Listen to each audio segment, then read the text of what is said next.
Auzu billahi minash shaitanir rajim. Bismillahir rahim. Today our topic is how heavy, how light for class 4th.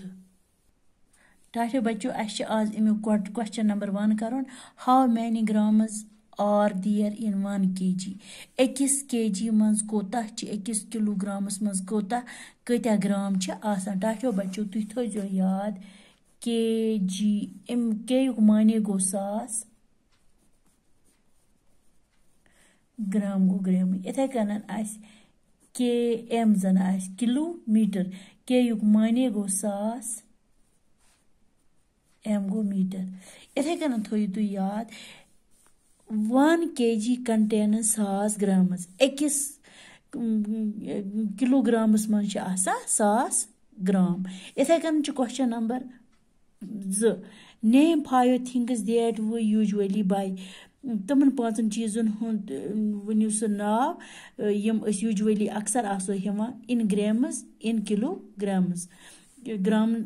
मज ते बे kilogram मज टाहियो बच्चो अस छ हेवा सफरान छ अस हेवा ग्रामन मज SAFF और ओ एन सफरान छ अस हेवा कमन मज ग्रामन मज इथे पछ अस लेखा नंबर 2 black cardamom ये छ अस हेवा ग्रामन मज ये गई बड़ी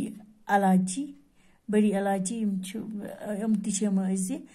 ग्रामन मज इथे कनन गो green cardamom यम गई सब्ज इलायची ग्रीन कार्डमम गई सब्ज इलायची बे छ अस हेवा ये छ अस हेवा ग्रामन मज बे छ अस हेवा गरम मसाला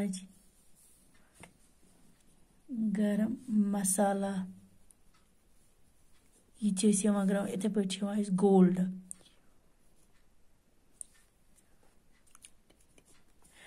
ये छ अस हेवा ग्रामन मज सैफरान छ अस हेवा ब्लैक कार्डमम ग्रीन कार्डमम छ अस हेवा गरम मसाला गोल्ड ये छ अस हेवा ग्रामन मज वो लेखो अस किलोग्रामन मज कुछ चीज छ अस हेवा अस लेखा हेवा वीट गई कनक ये छ अस हेवा किलोग्रामन मज अस छ हेवा राइस गो तोमल ये छ अस हेवा किलोग्रामन मज शुगर गो खंड ये छ अस हेवा किलोग्रामन मज अस हेवा पोटैटो ये छ अस हेवा किलोग्रामन मज अस छ हेवा एप्पल ये छ अस हेवा किलोग्रामन मज टाहियो बच्चो यम चीज छ अस हेवा इन ग्रामन मज यम छ अस हेवा किलोग्रामन मज खुदा हाफिज।